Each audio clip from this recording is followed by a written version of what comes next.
So great to have you with us, Karen. Obviously, first of all, congratulations on the role. It's been a while. I know we've had Christmas, we've had the New Year, but we haven't had a chance to sit down with you. So massive congratulations.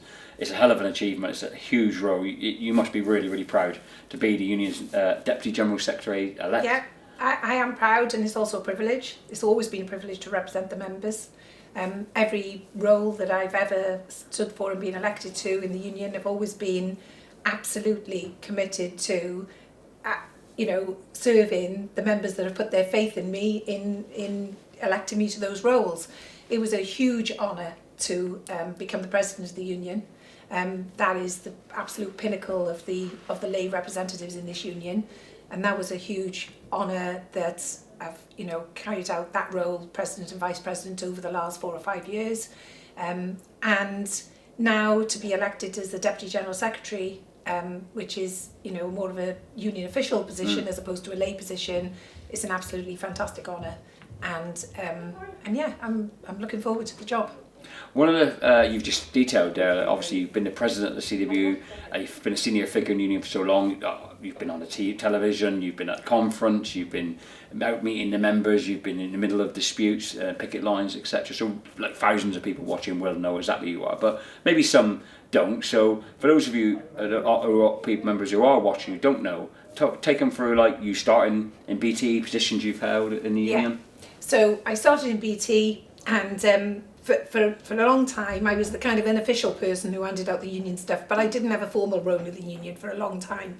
And then I got redeployed to a call centre, and it was very different, and the working conditions were very different, and they weren't ones that I was particularly comfortable with. So that was when I got really much more involved in the union at that point. And I was first of all trained as a health and safety rep, because there were some really real issues. I think when we think of health and safety, sometimes we just think of maybe people working outside, people climbing ladders or going down into manholes and things, but ultimately there were health and safety issues in the call centres as well, in terms of people sitting there, people having acoustic shock injuries, those kind of things. So that was how I started off life as a union rep, as a health and safety rep, became the health and safety coordinator, eventually stood for election to be the clerical secretary in the branch, which I was for a few years.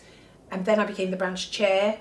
In 2002, I actually stood for election to the old, when we used to have old separate constituencies in the TNFS area. I was elected to the clerical executive.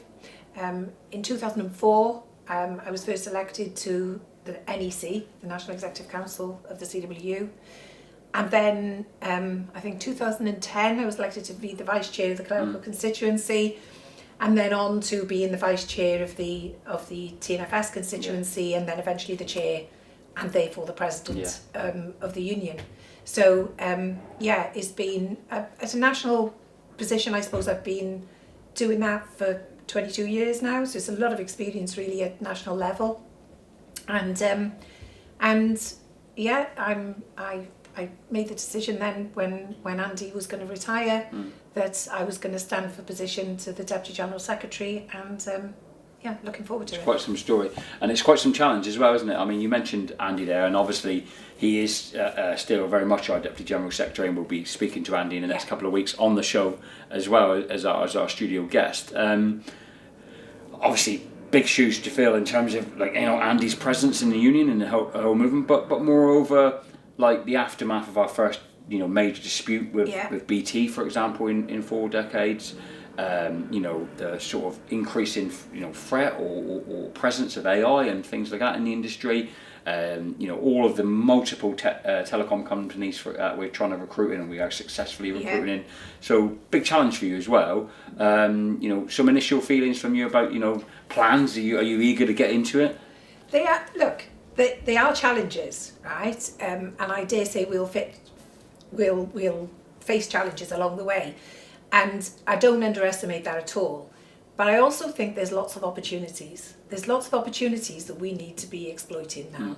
Because you're right, we had the first dispute in BT, which is a major part of our membership in TNFS. But we, in the wider telecoms and financial services, there are a lot of commonalities. There's a lot of opportunities to organise that kind of workforce. There's never ever been a better time to be a member of a trade union. Yeah. There are employment challenges out there now. We've had a government that hasn't exactly been either worker or trade union friendly for a very long time. And there are, in people's employment terms, their terms and conditions have been eroded. We need, in order to really truly address that, we need to really organise in the sector. And that means every single one of our members and every single one of our activists, our branches, all of those people out there, we have to really, really seriously address now the expanding, organising trade union membership in the sectors. And that's in the right across telecoms, financial services, in the IT sector, in the postal sector, in the logistics sector. All of those things we need to really address as a trade union.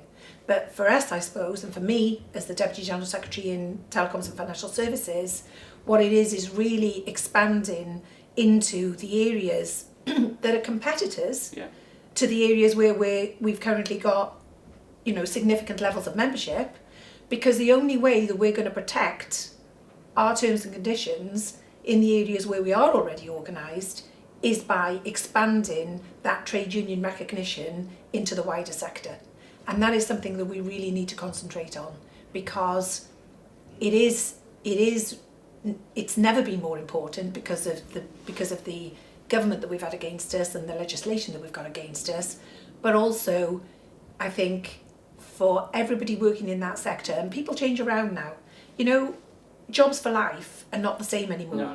No. People used to come in like myself, I've just outlined how I've worked for BT for a long, long time, 4 decades basically. And I think that people don't have jobs for life anymore, they move around more. So it's really important for us to make sure that we are expanding right across the sectors in order to make sure the terms and conditions do come up. And we're not always facing that challenge of employers saying to us, well, we can't keep up with the competitors, so we're going to drag you down. We cannot be always going to that lowest common denominator. We have got to bring terms and conditions up right across our sectors and make sure that our members prosper in terms of that. So, it's not just our issue. No, it's not. Yeah, this is an issue out there for every single activist, every single branch officer, every single member. It is so important now to make sure that your peers, your colleagues, are members of a trade union. If you're working with them, members of our trade union. You must have been reading my notes there, 'cause my next question to you was, what's your message to our, you touched on them there, our activists, our representatives. They've done a fantastic job. They are the union's presence, and for many people, you're going to be highly visible. Andy's been highly visible. Dave, our General Secretary, is highly visible. But for many of our members, the union to them is the presence in their locality, where they work. What would your message be to our reps and to our branches about, what type of relationship you want with them and the support you'll be giving them? So look, what I want is a really, really interactive relationship, right? I want the ideas to come up as well as down, right? I think that one of the things that we have to make sure that we get across, and I think it worked well during the dispute in BT, where everybody worked together, everybody had a part to play. Well, that doesn't go away. That doesn't just exist during dispute times. That exists all of the time. So working together and being united, that's how we achieve things. So all of the things that I've just talked about increasing membership levels across within the areas that we currently organise, but also right across the work sectors, that involves everybody. So that means that all of our activists out there have got to be engaged in that programme, right? Now, I understand that to an extent, some of that will mean a change from what they've been used to doing, but our success is dependent on that. So we do have to engage, I think, on a training programme, on a discussion, talking about what it is our activists and our branches need in order to be able to go out there and recruit members. And to all of our members, what I would say is, you are the union. right? And you are part of this. This isn't just us. We said this a lot during the dispute in a lot of the FaceTimes, Facebook Live things that we did, is we said the union is made up of his membership. It's not just the people like myself that sit here, it is all of us. So the members, you need to start being advocates for the union as well, because it's in your interest, in everybody's interest, to make sure that your colleagues sat next to you, your friends that are in your team, your people that sit across the desk or working out in the fields with you that you only bump into in the yards, or home workers even that you talk to when you have team meetings, or you really, really need to be asking them, are they a member of the CWU? And if not, right, it's not up to you to persuade them. You can put them in touch with the branch, or put the branch in touch with them, and we will contact them. Our branches will contact them, and we'll ask them about joining the CWU, because it's really important to expand our membership out there, and that has got to be one of our biggest priorities in 2024. Thank you, Karen. Spot on. One final question before I let you go. We got Dave back in the studio. Obviously, it's the first of our pilot episodes of the new show with members. How important is communication going to be to you, and how much are you keen to get out to meet the members, to be doing more of this sort of stuff? How do you see engagement as a tool we can use to grow the union ultimately, as you've just been saying? Yeah, engagement is key. There's no replacement for it. There's no replacement for face-to-face conversations, right? We do use the online facilities quite a lot in order to carry out, and they're great, right? And they do cut down on travelling time, which sometimes can be a waste of time if you want to put it like that. Yeah. But there's no replacement for those face-to-face conversations. So that includes me, it includes our executive, it includes everybody at this level. I gave a commitment during my election campaign in the letter that I put out and the conversations that I had with people that I did intend to get out there more and to have that face-to-face engagement. I absolutely will carry out that.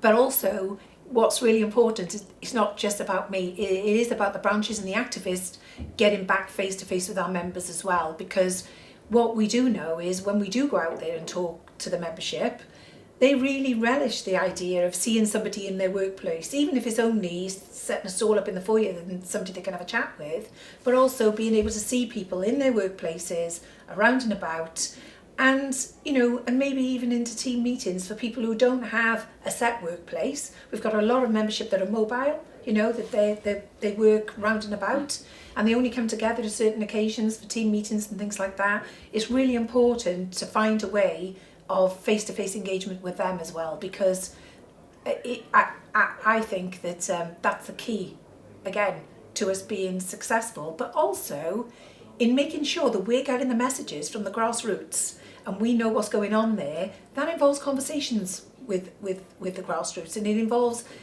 conversations with the membership and opening up those links and making sure that we've got a truly two-way street in terms of interaction. I think it's vitally important, and that is something that I'm very keen to make sure that I do. Thank you, Erin. Thank you for your time. Thank you. Also, we're really excited to be working with you. Congratulations once again. I'm sure you've all enjoyed that. Back to you guys in the studio.